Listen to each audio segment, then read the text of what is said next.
We have with us Mr. K J Patel, the new Managing Director of IFFCO. He's been Managing Director for just over 4 months, long enough to feel the heat, short enough for the entire farming community to still be watching your every move. He has taken over a legendary cooperative institution at a time of celebration and deep anxiety. Thank you for joining with PTI. Thank you. Thank you very much. A personal one to start. You spent your whole career inside IFFCO, yet suddenly you are the MD. When you sit at the desk Dr. U S Awasthi occupied for 32 years, what emotion hits you first? Pride, pressure, or something else? Oh my God, this is a fantastic question you have placed on. It's a pride, no pressure. And I must tell that I've been working with IFFCO since 1984. So it's more than 40 years I've been attached to this culture with this organization, and I know ins and outs of the organization. I was, of course, working with the plants where we actually operate the plants, produce the fertilizers, and that also involves sort of management, administration, the policies of the fertilizer, and we try our best that whatsoever desired outputs from the plants are achieved as per the requirement of the organization. So in this process, as managing director, again, when I am controlling all the process operations, plants, and with some additional responsibilities, that is the marketing. Now that's a very crucial role it plays, and we have to make sure that whatsoever products being marketed within the country, even we are exporting our specialty fertilizers like nano fertilizers. So we have to now, for me, the responsibility has enlarged to a very big extent. But I am sure it's not a pressure. It's a matter of pride for me because I've been given this, entrusted this responsibility by my board, by our honorable chairman, vice chairman. And so I'm very much sure that whatsoever experience I have, I'll be able to manage it and ensure the requirement of the organization. So the bond with 36,000 cooperatives and 50 million farmers is IFFCO's crown jewel. What quiet, concrete steps are you taking in the next 12 to 18 months to make that bond unbreakable? 12 to 18 months only. Why should be 12 to 18 months? I say that our bond is forever. I am a son of a farmer.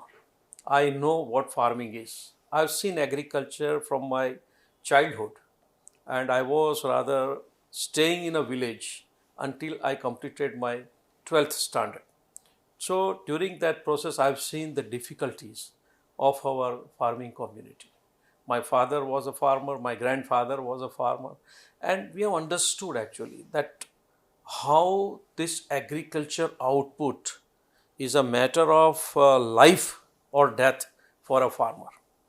So how to support the farmers, how to make it that the farmers of our country, they are happy, they are provided with what they want. It's not only IFFCO as a responsible fertilizer, the largest fertilizer company of the country.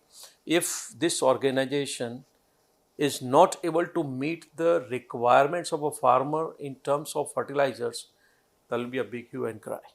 We are asked to manufacture and deliver the required quantities of fertilizers to various parts of the country.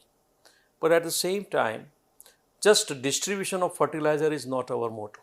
Our motto is to make sure that the fertilizers are manufactured and they are also delivered to the farmers with enough explanation how to use them, when to use them.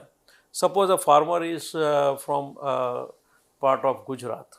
Now if they are sowing a crop which requires a particular type of fertilizer, the quality of the soil of that farmer, if that farmer is having a land which has deficient sulfur deficient soil, so which fertilizer has to be used by them? Then comes the question that when should they sow? What should be the quality of the seed? The seeds available to the farmers have also to be proper quality. So keeping in mind that the farmers are not only provided with fertilizers and we forget our role, no, then our country cannot progress. Our farmers, the Honorable Prime Minister has said that we will have to double the income of the farmers. How it can happen? It cannot just happen by providing them fertilizers when they need, but it will just happen when we take 360-degree inclusive development of our agriculture business in itself. So there our role is very important, and we are going to remain connected, because you see more than 50 million farmer families, they are our part. We are owned by the farmers. We are the cooperative. More than 35,600 cooperatives are our members. And these cooperatives are working day and night. My board, the board of IFFCO, where we have 21 elected board members coming from the villages. They are all farmers. They are attached to the farmer cooperatives, PACs. So we have good inputs coming from the farmer community to the board, to the chairman, to the managing director, that what is needed by them. That's how we get the inputs, and at the same time, we make sure that farming community is always satisfied with what they need. That's well said. As you know, Dr. Awasthi made innovations like nano, drones, digital platforms almost synonymous with IFFCO. Which of his big ideas excites you the most, and which one do you privately feel needs fresh thinking? Yeah, it was really a matter of pride for us, and it is a matter of pride because the nano fertilizers. Actually, how this idea got derived in our organization, the country needs fertilizer with the increasing population. You know, we are not self-sufficient on the part of the fertilizer requirements. Now, unless we have enough fertilizers available to the farmers, we will not be able to have our food security ensured. To make sure that the food security is not compromised, it was thought by IFFCO, the then our managing director, Dr. Awasthi, that what can we do to make sure that the deficit of the fertilizers in our country can be made up with the specialty fertilizer, because the chemical fertilizers what we are right now producing and distributing to various corners of the country, they are all chemical fertilizers. And you know, chemical fertilizers have their ill effects because they are not environment friendly. And again, when we are selling urea at a rate which is cheaper than the salt, the farmers are getting more tend to use urea rather than using the fertilizer which is really required by the soil, required by the crop. So here comes the question that what should we do? So this specialty fertilizer called nano fertilizers, now it was developed. Now these nano fertilizers, initially that started with the nano urea, then we improved it to brought it to nano urea plus with increased content of nitrogen percentage. Then we introduced a nano DAP, then nano copper, nano zinc, and right now the work is going on for nano NPK granular. So all these nano fertilizers, this when it will be utilized by the farmers in appropriate way, because utilizing a fertilizer is also very important, especially the nano fertilizers, because these are specialty fertilizers. So you mean to say that nano is innovation that excites you the most? Yes. And what about any other technologies or innovations which Dr. Awasthi introduced, but you feel that it requires fresh thinking? Anything you have something of that sort? No, fresh thinking is always needed, because the organization will only grow when we have fresh thinking in every aspect. Right now, if I talk about thinking, then I must tell you that the policies across not only the Indian government, but the government, the countries in the global world, those policies are changing. At one time, it was such that the countries like Jordan, Morocco, or I would say anywhere, Qatar, Abu Dhabi, Oman, they were all thinking that let us export the raw materials to the countries like India and earn money. Now their thinking is changing. What they are thinking? That let us produce the materials, produce the products, have some value addition to our raw materials within the country, and then you sell it. Now, if I have to buy the rock phosphate for producing DAP fertilizers, I will have to buy it as a raw material. But that raw material, the rock phosphate, Morocco has stopped exporting.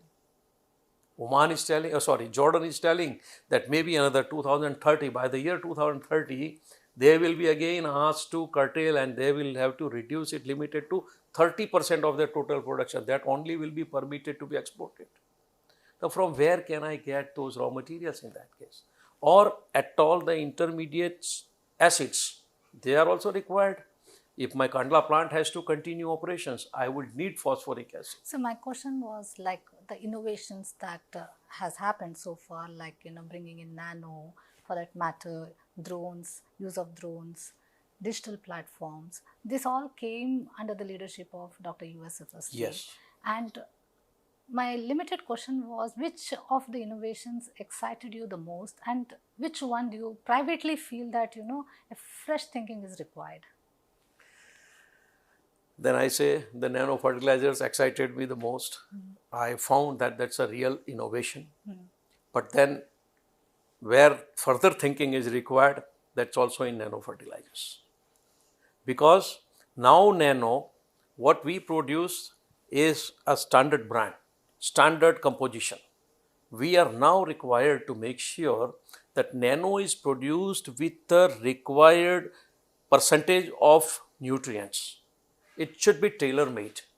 Now, to have a tailor-made nano fertilizer, we'll have to develop our technologies such that we produce tailor-made nano fertilizers according to the requirement of the crop, requirement of the soil, and especially the customers outside India. They look for this. So, this is one aspect where we will have to have some additional technological innovations required. Second is the sustainability in the fertilizers. We'll have to make the fertilizer manufacturing sustainable. How can we do it? Without compromising the environment, the environmental conditions, the soil health. How can we do it? That is another area where we are now working hard. We are developing the new ideas that how we can make sure that the condition of the soil, the availability of the nutrients across the country's soil, within our country itself, which fertilizer will be more useful for our farmers, which will be most effective for that crop, for that soil condition. Those fertilizers will be identified and we will take forward that how can we manufacture those fertilizers which will give the best output to our farmers with the equal efforts. And you ran India's largest fertilizer complex at Paradeep. With energy prices still punishing, give us 2 specific measures you are implementing right now to cut production cost at Kalol, Kandla, Phulpur and Ankola. Oh, see, the most important question you have asked, that is how to reduce the cost. The artificial... How, 2 steps or measures that you have taken to reduce the production cost. Yeah. So, the production cost can be reduced with the improved quality of operations. How to improve the quality of operations? At one time, we were operating all manual plants. Manually the operators, the shift in charge, they used to control the plant operations. They are all pneumatic controls. We switched over to distributed control system. That's all electronic control. Now, with the electronic controls, the plant's operations, the safety, reliability of the equipment, reliability of the plant operations, the ultimate quality of the products, even in process, the quality of the intermediate products or intermediate compounds, that was monitored and ensured. But now the time of artificial intelligence has come. We are now engaging artificial intelligence into the plants. Like our Phulpur plant, we are operating an ammonia plant over there. The ammonia plant which was built in 80s, it's more than 40-45 years. And maybe another 5-10 years down the line, we will have to see that the energy levels consumed by such vintage plants of Kalol, then Phulpur, they are required to be more energy efficient. How can we do it? So we are putting in the artificial intelligence tools. Now with these tools, we will make sure that we operate the plants at most best efficiency points, most reliable, because again, we are handling a lot of toxic gases. We are having explosives like hydrogen in the plant. We will have to be very sure that whatsoever changes we make, they are very pertinent and appropriate for the plants of this size. So that's what my first priority is, to bring in artificial intelligence into the plants to improve the reliability, safety, and utmost energy efficiency. This is one. Second one is, I want to introduce solar energy, the renewable energy. Now, how to bring in renewable energy into the plants? Right now, all our plants, either like Paradip plant you talked, Paradip plant is self-sufficient with respect to our power requirements, because we have surplus waste energy. That is the steam what we produce in sulfuric acid plant, which is waste heat available to us, and that is enough for running the entire plant without importing any power from outside the grid. But for our other units, either we burn natural gas or we import the power from the grid. Present day, the cost of power from the conventional power sources is quite high. We are now thinking that how we can have solar energy, the solar power purchased by IFFCO. So for that, we are almost at the stage of verge of completion of a contract where our Kalol and Kandla plants, which are solely dependent on grid power, where we will introduce solar power. After some time, we will have our own solar units where we can have our own electricity produced and consumed within the plant. By when do you plan? We are expecting within next 1 year time, we will have good experience about the stability of the grid with the solar power, the solar plant operations by third parties who are going to supply to us the solar power. We will learn from them that yes, how they are able to reliably fulfill the needs of the plants, because these plants are not like that you switch off or switch on. No, if the plant is suffering because of the power stability, we cannot go for that. So the solar power systems, the solar power plants have to be very reliable so that they continue supplying to the grid, otherwise we'll have to pay penalties. So all those areas will be taken into account, and accordingly we will go ahead with renewable power sources. Last year, IFFCO posted an impressive 16% profit growth despite falling subsidy and high gas prices. Be candid, in 2025-26, will profit grow again, stay flat, or actually decline? If you can also share the sales so far and the export part of all the fertilizers. Okay, regarding the profits, Yes. let me first tell you that we are the cooperative. Our motto is not to generate profits. We don't operate the Indian fertilizer plants to generate profits. Second thing, the profits of any fertilizer plant, largely it is driven by the policies of the government. It's government who decides what profit we can make. Like they have capping, that certain plants cannot have more than 10% profit. So our profits are not dependent on our efficiencies itself. It has got many external controls. But still, I would say that the profitability of our plants in 25-26 will remain better and better, will be higher than what we had in 24-25. What's the percentage you are expecting? Percentage is higher than the previous one, and we can say that it should be not less than 10%. We will have 100% last year, this year it will be 110%. Why? Because we have reliably operated all the fertilizer plants of IFFCO. Second thing is, the international market is changing. Our profits comes from our joint ventures, the ventures which we have abroad, the joint ventures in Oman, Jordan, our trading house in Dubai. So they are helping us to generate profits, because whatever we manufacture over there, they are the rates of phosphoric acid, whatever we are importing, the rates of urea, what we produce over there, and then selling to international market or selling to the government of India at international prices. So that allows IFFCO to get in terms of dividends as our profits. We also have subsidiaries or business associates within India like IPL and many other 100% or partial subsidies investments of IFFCO, where from we are also getting good amount of dividends. So all this together makes it that yes, IFFCO will make profits. To what extent? I can say 10% more than the previous year. This is my target, and so far we have been successful. And what's been the sales of fertilizers and especially nano, and the export part, if you can share? Yeah, if sale of nano is concerned, let me tell you, we have got a setback this year. It's not the same what we budgeted. This year we budgeted that we'll be selling around 8 crore bottles of nano fertilizers, including nano urea and nano DAP plus nano copper and zinc. Unfortunately, we are not able to produce the nano fertilizers as we expected or as we budgeted. The reason is the sales of the product. The sales of the product has got reduced this year. Reduced to the extent of what we thought to be sold. It's almost the same like the previous year. But we wanted that last year we produced around 4 crores of fertilizers, nano fertilizers. This year we expected that we'll double it. We'll produce 8 crore bottles.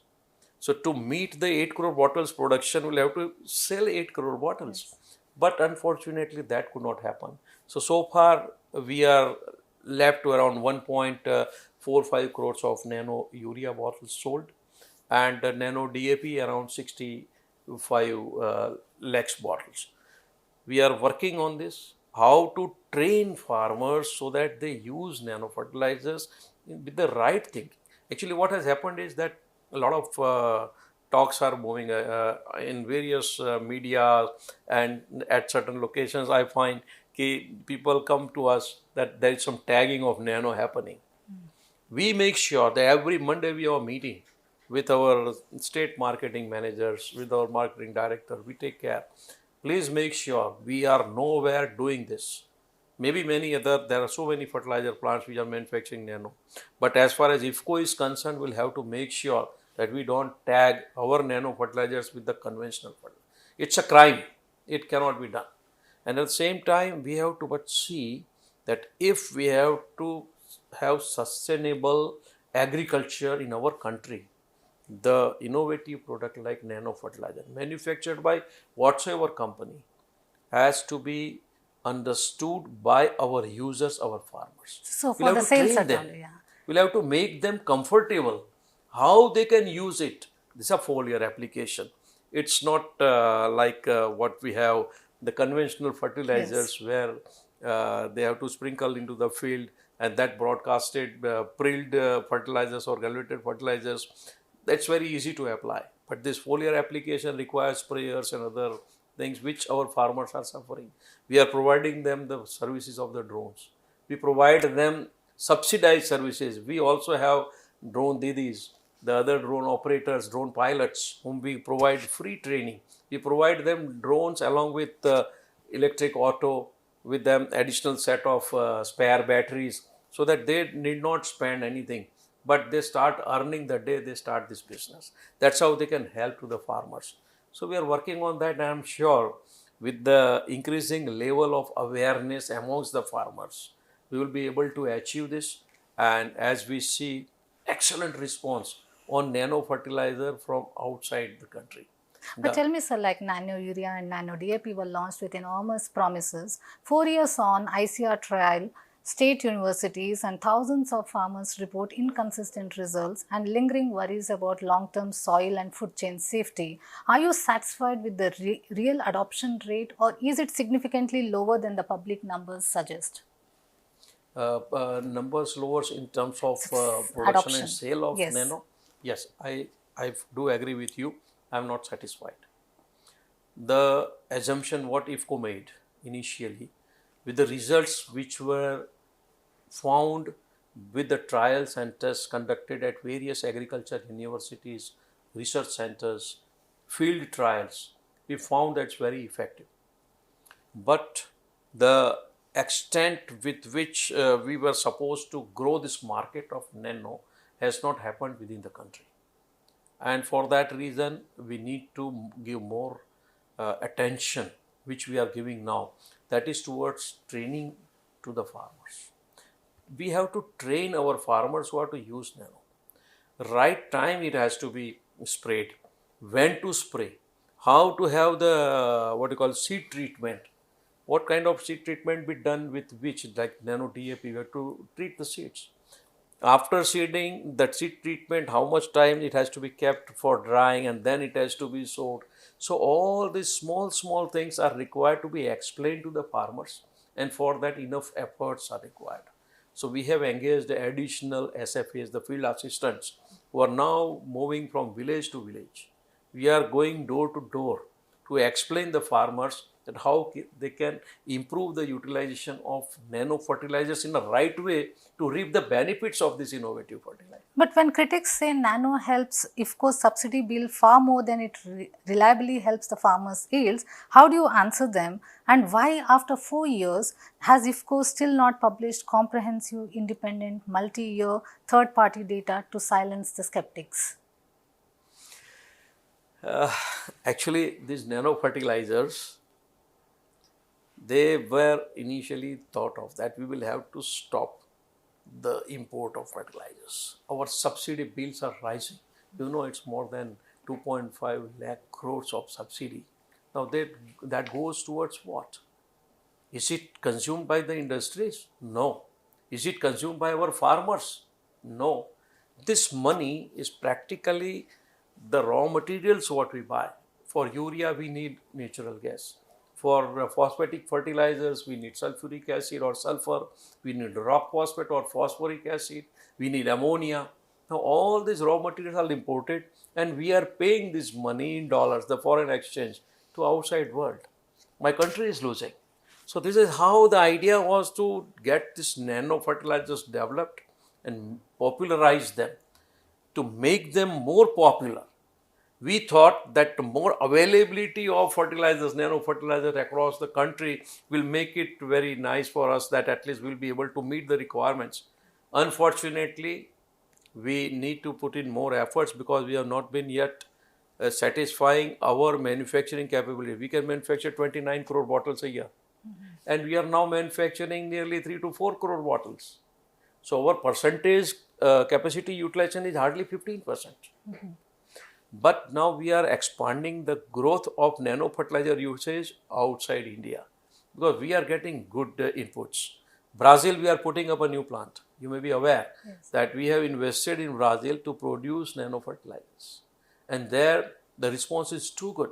And what about India, sir? Like, to silence the skeptics, whether third-party independent study will be conducted, why has not Actually, IFFCO third-party independent study is not of much importance to us, but the most important is that the Indian Council of Agriculture Research, ICAR. So what has happened, we have been in discussions with our fertilizer ministry, agriculture ministry, and one idea has come up, because there are not only IFFCO as one nano product. There are many fertilizer companies who have come with the nano products of their own way of manufacture. So their R&D has suggested the way how they should make nano fertilizers. Now all these nano fertilizers are required to be tested at one location with the same measure. It cannot happen that IFFCO fertilizers are separately tested in one private laboratory, the other ones are at different laboratories. And also the same laboratory of ICAR or ICAR appointed laboratories within the country. So we have shared the expenses for that.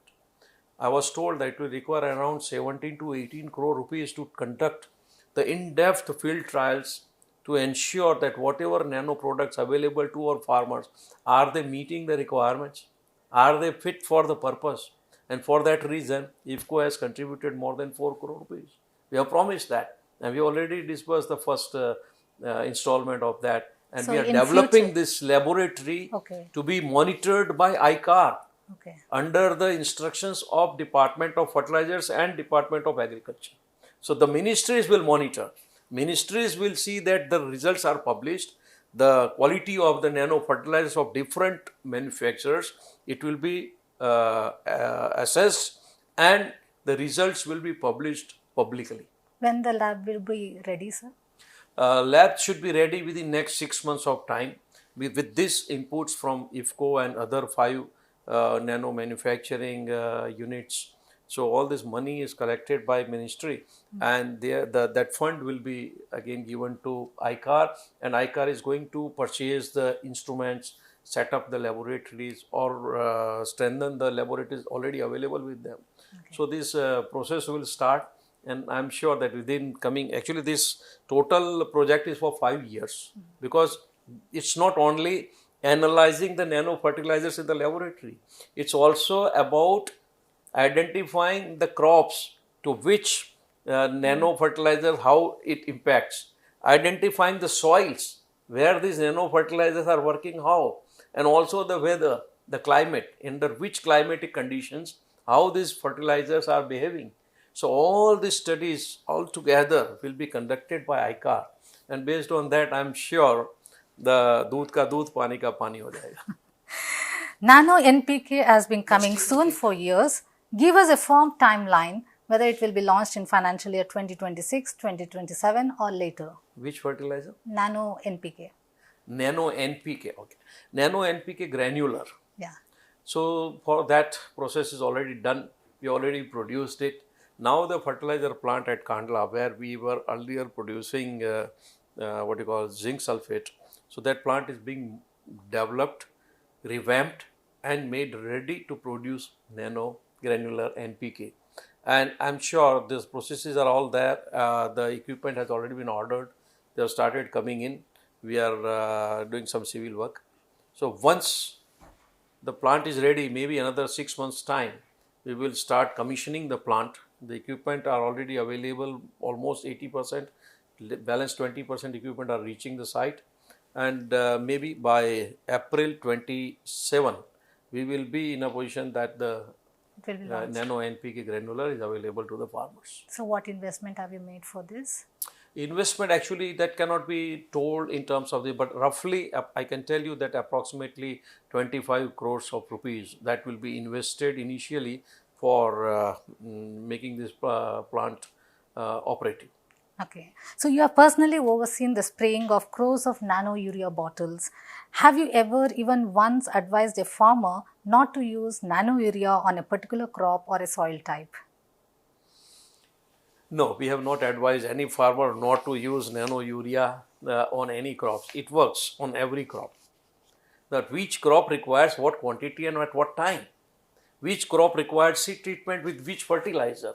That depends. If I find some farmer using nano urea for seed treatment, then of course my field assistants, the agriculture graduates, when they move to the farmers' doors and they see some farmer doing this, then we ask them to stop. Please don't use nano urea for the purpose of seed treatment. It should be nano DAP. So that's where we have stopped them, but otherwise not. So let's talk about the 11-year injustice. Since rupees 2,300 per ton minimum fixed cost floor was removed in 2014, your 5 cooperative urea plants have bled thousands of crores. The chief advisor cost report is with Fertilizer Ministry. Minister says under examination. Mr. Patel, straight answer. Will the flow be restored with retrospective effect from April 2014, or is it the cooperative sector being strung along yet again? See, it's the matter concerned with the ministry. They have to take the decision. Our role is to put the right facts, the right figures in front of them. What fixed cost we are incurring towards either for our vintage plants or the new plants or the middle-aged plants. So all those figures and facts, those documents containing the information have been submitted. We have been requesting Fertilizer Association of India also, because that's the common body for all the fertilizer units. So they are also representing, we are discussing, we are putting up our worries and our woes, because we want that the fixed costs are reimbursed by the government. So if in that process, I'm very sure, with the present day situation, we find that the Ministry of Fertilizers, they are very open. They discuss with us that what fertilizer plants are suffering, where they need support. So accordingly, we have placed before them our requests, our calculations. They came with some figures. I'll not tell you what figures, but they came forward with certain figures based on their calculations. Then we have argued. We have submitted enough evidences where we are incurring more cost.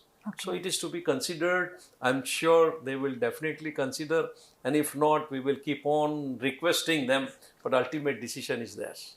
So estimates put IFFCO's arrears alone at 8,000 to 12,000 crore come from the numbers and tell us exactly where that money will go if it finally arrives, whether it will be on farmer dividends, new nano plants, debt repayment or survival. Wow.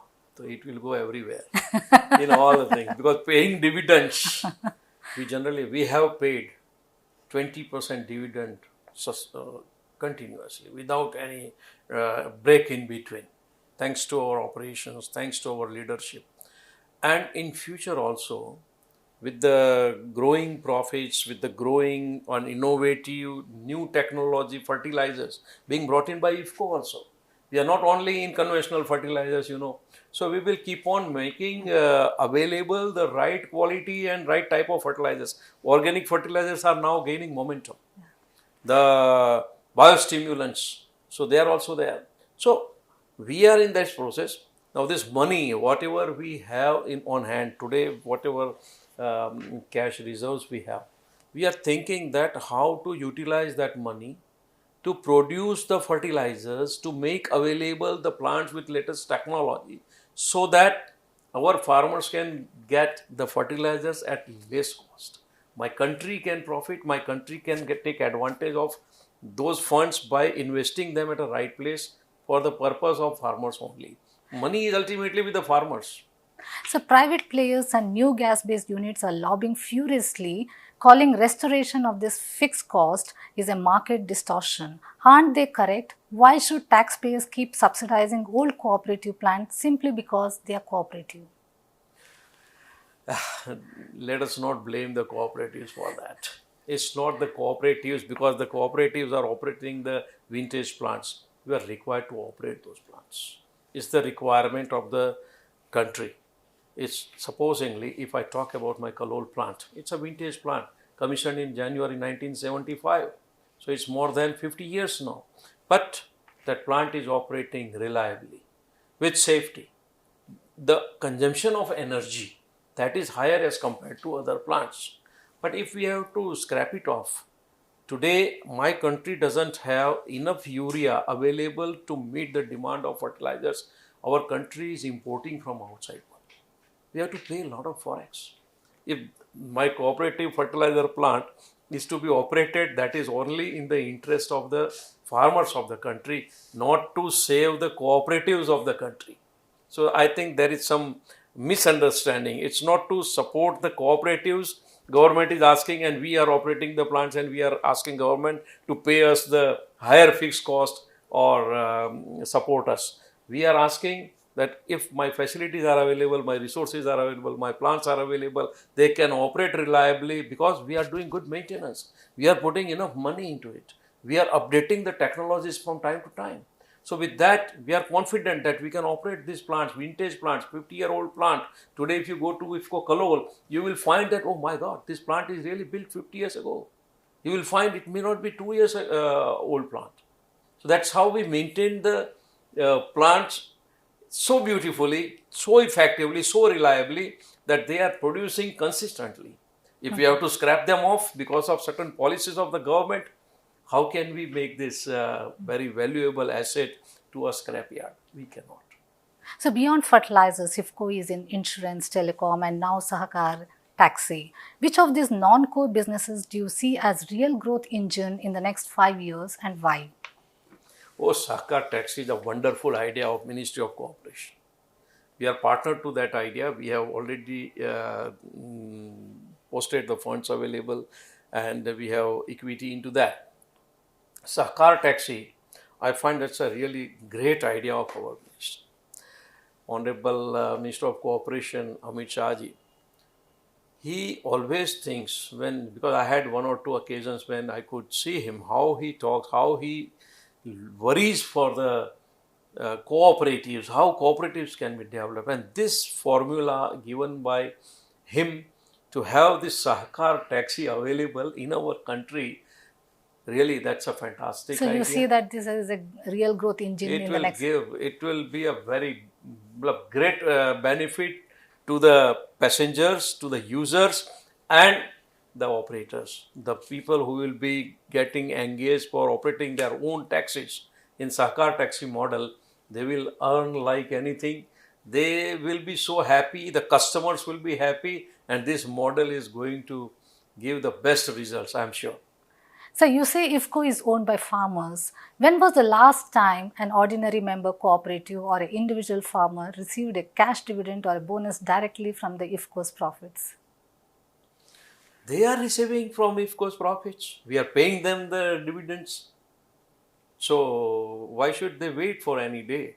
Every time we are paying 20% dividend to them, and that will continue to be paid. So in 3 short sentences, what have you borrowed from Dr. Awasthi that you repeat to yourself every day? In 3 short sentences. Only 3 short sentences. Yes. Very difficult question you have asked me now.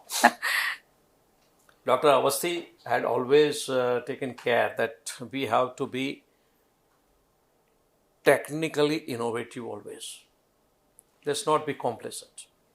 So the first thing is that the technical innovations, whether towards operation of the plant, towards maintenance of the plants, towards improving the safety of the plants, reliability of the plants. So that technical innovation, this is one part which I'm sure that he always asked for. I always, because I was director technical, I was head of the units, so I have seen that. So that was the one mantra we always want. The second one I wanted to take forward is the team spirit, the feeling of a family amongst the entire organization. We always believe in family culture. So we respect each other. We see the problem of my subordinates as they are my family members. So how to take care of them? That is the second thing. And third is nurture the cooperatives. When they need our support, we have to stand with the cooperatives, and we have to see that our cooperative members, or at large the cooperative world in our country, we have to make sure that they are supported, we stand with them, and we always remain available to them so that they can approach us as and when we are required. One new initiative not already announced that you will launch in 2026 exclusively for small and marginal farmers. I can't say now. I would not like to tell you now, okay. But we are working on that. Okay. Because there are so many aspects on which right now the work is going on. Okay. We are thinking of certain organic fertilizers. There are many things, many things I would say, which are available as on date. Maybe it's a cow dung based product, whether it is prom, whether it is biochar. There are many options we are working, and we want to bring out certain products which will be most effective and which will be very much needed by the large group of farmers in our country. We will go for that, and you will see that in the year 2026. Finally, one sentence only for the farmer in a distant village who watching your interview, who is wondering whether the new MD in Delhi truly understands his daily struggle. The MD who has come from the village. I had my childhood passed in the village. Today also I have roots attached to the village. So I'm sure. One sentence that you want to convey to farmer. I want to make them understand that please be confident. IFFCO is yours. IFFCO has been working for the farming community. It will continue to work for them. We will make sure that what is required by my farmers sitting deep into the smallest village of the country, what they need, what are their requirements, whether it is with respect to their seeds, with respect to their soil investigations, with respect to user specific or soil specific, crop specific fertilizers, whether it is related to their training, everything will be taken care of. And gradually you will find that IFFCO is diversifying or adding new portfolios into our basket, looking at the need of you, the farmers of our country. We will take care of it. Thank you for joining with PTS, sir. Thank you, ma'am. Thank you very much.